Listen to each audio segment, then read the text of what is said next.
तो हेलो दोस्तों, मैं अरुण पांडे एक बहुत ही ज़बरदस्त टॉपिक के साथ आज आया हूं जो काफ़ी एक इम्पॉर्टेंट टॉपिक है। साथ ही साथ एक बहुत ही ज़्यादा इम्पॉर्टेंट पर्सपेक्टिव है हमारे एग्जाम पर्सपेक्टिव के लिए, जो कोई भी आगे चल के बढ़िया कॉम्पिटिटिव एग्जाम्स या फिर कोई भी स्टेट पीसीएस यूपीएससी लेवल में ये क्वेश्चंस इसके बारे में पूछा जाता है। और वो है इंडस वैली सिविलाइजेशंस के बारे में। इंडस वैली सिविलाइजेशन आखिर है क्या? चलिए एक छोटे से वीडियो में हम लोग इसके बारे में जानते हैं। इंडस वैली सिविलाइजेशन देखिए, अगर पूरा पढ़ेंगे तो बहुत ही बड़ा टॉपिक है, लेकिन अगर हम इसको शॉर्ट में समझे ना, एक हिसाब से बोला जाए कि गागर में सागर भरना, उस हिसाब से हम करेंगे। बहुत सा छोटा से वीडियो में मैं आपको इसके बारे में फुल लगभग समरी एक हिसाब से मैं आपको बता दूंगा। इंडस वैली सिविलाइजेशन आखिर है क्या? यहाँ इस लाइन को भी सुनने में हमें इसका पता चल जा रहा है कि आखिर इसके बैच का मतलब क्या होता है। Indus valley civilizations, Indus valley, Indus मतलब इंडस एक रिवर का नाम है जिसे हम लोग हिंदी में सिंधु नदी बोलते हैं। हिंदी में सिंधु बोलते हैं और इंग्लिश में इंडस बोलते हैं। और वैली, वैली अर्थात हो गया नदी के किनारे में, ठीक है। और सिविलाइजेशन, सिविलाइजेशन अर्थात हो गया वहां के निवासी।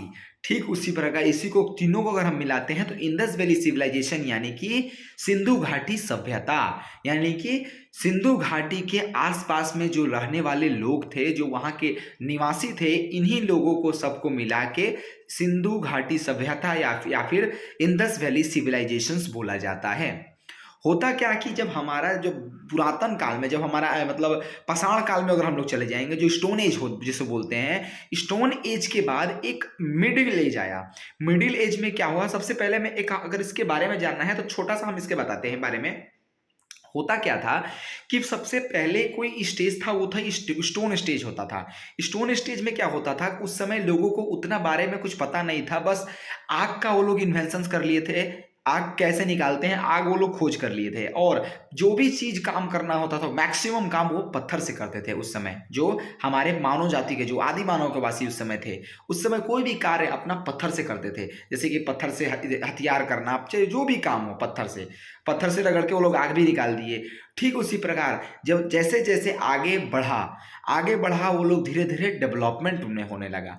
और डेवलपमेंट हो गए, आगे चल के करके वो लोग क्या करने लगे, खेती भी करने लगे। खेती करके सबसे पहले जो खेती हुआ था वो गेहूं और जौ का खेती हुआ था। ये खेती उस समय सबसे पहले पाकिस्तान में एक महेरवढ़ नाम से एक जगह था, वहां पे सबसे पहली बार वहां इस खेती का उत्पन्न, ये गेहूं का उत्पन्न किया गया था। ठीक है। और इसमें क्या हुआ कि जैसे जैसे ये लोग जैसे जैसे डेवलप हुए, वैसे वैसे ये लोग स्टोन एज से आगे एज में चले गए। ठीक है। जब स्टोन एज से आगे एज में गए तो उस समय क्या हुआ कि इनमें ये क्वालिटी आने लगा। तो जैसे जैसे इनका धीरे धीरे माइंड डेवलप हुआ, वो अब शहर की तरफ चलने लगे। तो जैसे जैसे जो रिवर बहता था ना, जितने जो सिंधु रिवर थी, सिंधु रिवर के जितने ट्रिब्यूटरीज थे, यानी कि सिंधु रिवर के साथ बहुत सारे ऐसे जो नदी थे जो सिंधु नदी के साथ जुड़े हैं, जैसे कि रावी हो गया, चेनाब हो गया, ब्यास हो गया, सतलुज हो गया, आपका घग्गर नदी हो गया, वो सर जिसे सरस्वती नाम से ही बोलते हैं आज। ये बहुत सारे नदी जो इससे ज्वाइंट है। और इसी सारे नदी जितना ट्रिब्यूटरीज निकला गया है ना, जितना आप जितने नदी निकली है, नदी से जितना मान लीजिए मेन ये सिंधु नदी हो गई, और सिंधु नदी से ही एक निकल गया रावी नदी, एक निकल गया ब्यास नदी, एक निकल गया सतलुज नदी, एक निकल गया चेनाब नदी, एक निकल गया घग्गर नदी। और यही जो नदी निकले हैं, इसके कोने कोने में शहर बसा हुआ है। हर जितने मतलब कोने में, नदी के कोने में शहर बसा है, वो डायरेक्टली इनडायरेक्टली इसके साथ सिंधु नदी से, यानी कि इंडस नदी से कनेक्टेड है। और इसी कनेक्शंस के कारण टोटली मतलब सारे जो हैं वो इंडस रिवर के साथ ही कनेक्टेड हैं।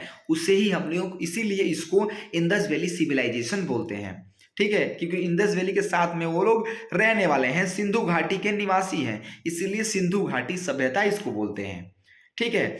और इसी सिंधु घाटी के सभ्यता जो, यानी कि जो लोग रहते थे, उसी में बहुत सारे लोग थे। जैसे बहुत सारे शहर का निर्माण किया गया था, जो उस समय बहुत सारे खोज कैसे किया गया, जब सबसे पहली बार खुदाई किया गया 1921 में दयाराम साहनी जी के द्वारा। तो जैसे क्या हुआ कि वो कहीं खुदाई कर रहे थे, तो खुदाई करे तो उनको एक ईंट टाइप का कुछ दिखा। तो ये क्या है, उसको जब वो खोदना और स्टार्ट किए तो करते करते करते एक कमरा निकल गया। अरे जब कमरा निकल गया तो और वो खोदे, और खोजते खोजते खोजते खोजते खोजते पूरा मतलब एक शहर ही इनको मिल गया। पूरे लगभग एक मान लीजिए एक ग्रेनरी टाइप का मिल गया, फिर एक शहर लगभग धीरे धीरे पूरा ऐसे मतलब जमीन के नीचे धंसा हुआ था। जो शहर धँस गई थी, वो सबसे पहला जो किए थे वो हड़प्पा नाम से किए थे, हड़प्पा नाम से। वहाँ पे वो बहुत सारे चीज़ों को वहाँ पे उनको ग्रैनरी दिखाता है, उससे क्या पता चलता था कि उस ज़माने के भी लोग भी अनाज रखते थे, यानी कि अनाज का घर था, अनाज वहाँ पे रखते थे, बगल में एक लेबर का रहने वाला रूम भी बनाया गया था। इसी तरह ये जो लोग थे, वहीं के ठीक इसी प्रकार एक और जगह था, जो हम लोग मोहनजोदारो के नाम से जानते हैं। मोहनजोदारो भी पाकिस्तान में ही एक जगह है, वहाँ पे है। पाकिस्तान में वहाँ पे क्या हुआ, वैसे ही सेम वैसे ही खोला जा रहा था, तो वहाँ पे क्या हुआ, एक ऐसा वहाँ मोहनजोदारो जगह था जहाँ बहुत सारे लाश मिले, यानी कि बहुत सारे ऐसे लोग मिले जो इधर उधर मरे हुए थे, उनके कंकाल थे वहाँ पे। तो इससे क्या पता चल रहा था कि हो सकता है कोई इस पे अटैक इन पे हुआ होगा, या फिर कोई नेचुरल कैलेमिटीज, नेचुरल डिजास्टर के कारण उनकी वहाँ पे मृत्यु हो गई है। और इसी के कारण बहुत सारे लोग मरे हुए थे, मरे हुए लोगों का टीला बना था, बहुत से ऊपर ऊपर तक टीला था। और यही मरे हुए लोगों को इतना ज़्यादा थे जिसके कारण से मरे मृतकों का टीला इस जगह को बोला गया, जिसका अगर लैंग्वेज अगर सिंधी भाषा में इसको बोला जाए, जो सिंधी लैंग्वेज में मृतकों का टीला बोल से बोला गया था, जिसका सिंधी लैंग्वेज में एक्सप्लेनेशन क्या है, मोहनजोदारो। मोहनजोदारो का मतलब क्या है, मृतकों का टीला। इसी कारण इसका मोहनजोदारो नाम रखा गया, क्योंकि बहुत सारे वहां पे लोग मरे थे। ठीक इसी प्रकार बहुत सारे जितने नदी के साइड साइड में जो लोग थे, वो सारे लोग सिंधु घाटी के ही कनेक्टेड थे, जिन्हें सबको मिला के सिंधु घाटी सभ्यता कहते थे। तो यही आज का एक बहुत सा छोटा में एक्सप्लेनेशन था। अगर आप समझ में आ गया होगा तो लाइक एंड सब्सक्राइब जरूर करिएगा। ठीक है, थैंक यू।